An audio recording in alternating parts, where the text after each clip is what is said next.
शगुन की रस्म मैं नहीं करूंगी। अब नंदिनी सास बनने वाली है तो शगुन का नारियल नंदिनी देगी वैष्णवी को। माँ हमेशा कहती है कि इस रिंग की ना बहुत अहमियत, उन पर रख दो। जितना मजा करना है कर लो, तुम दोनों को तो अलग करके ही रहूंगा। पार्थ और वैष्णवी अपने नए रिश्ते में बंधने जा रहे हैं तो वहीं दूसरी तरफ अब रियो ने भी डिसाइड कर लिया है कि जितना हंसना है हंस लो, जितना साथ में रहना है रह लो, मगर अब जल्द ही तुम दोनों को मैं अलग करके रहूंगा।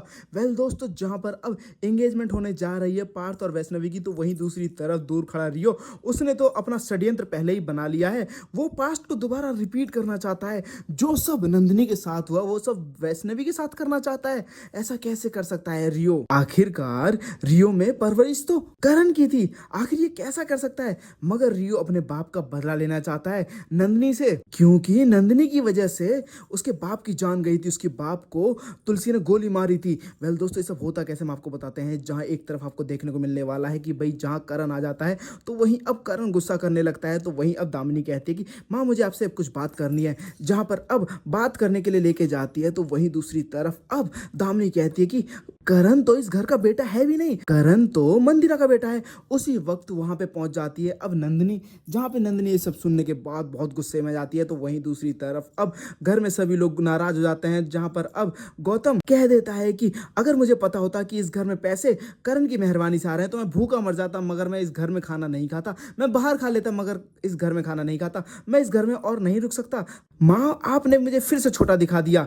मैं इतना सक्सेसफुल नहीं हो पाया हूँ कि इस घर में पैसा दे सकूं, तो मैं इस घर में और नहीं रहूंगा। जहां पर अब गोमसी तो अपना सामान पैक करना शुरू कर देता है, तो वहीं दूसरी तरफ अब नंदिनी, वो तो पीछे नहीं हटती। नंदिनी इस बात को बहुत ज्यादा हर्ट हो गई है कि भाई जहां दामिनी ये बोलती है कि भाई करण मंदिरा का बेटा है, इस घर का बेटा है ही नहीं, तो उसका पहला हक तो बनता ही नहीं। तो भाई कहीं ना कहीं तुलसी तो गलत है इस बारे में, क्योंकि उसने दामिनी को कुछ भी नहीं बोला और उल्टा नंदिनी को ही डांट रही है और बोली कि तुम्हें ही गलतफहमी हुई है। भाई ऐसा कैसा प्यार है करण के लिए कि दूसरों की सुन भी लेती है, और दूसरी तरफ अपने पोते, सगे पोते यानी कि रियो की गलती को भी गलती नहीं मान रही। और इतने लंबे समय से पार्थ इस कंपनी को अपना 100% दे रखा है, तब भी उसे कोई हक क्यों नहीं मिल रहा है? कहीं ना कहीं सच में तुलसी अपने अंश के मारने को पछतावे में रियो पर अंधा भरोसा कर रही है, जिसके लिए उसे जल्द ही भुगतना पड़ेगा। जहां पूरे घर के टुकड़े टुकड़े होते जा रहे हैं, तो वहीं दूसरी तरफ अब जो रियो है वो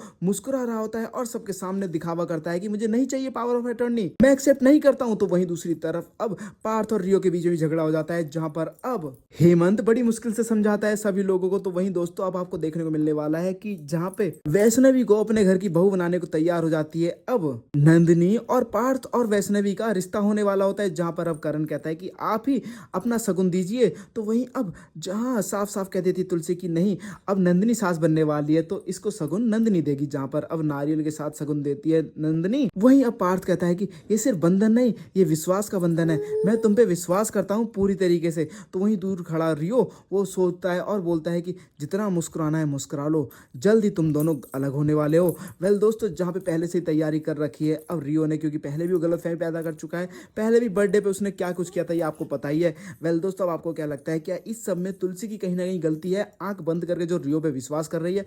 आपको क्या लगता है, मैं कमेंट करके जो बताएं। क्या आप लोग चाहते हैं कि रियो का सच सबके सामने है और तुलसी रियो को एक्सपोज कर दे? तो मैं ज्यादा कमेंट करो, साथ ही सीरियल से लेटेस्ट रहने के लिए मैं चैनल को सब्सक्राइब करना ना भूलें।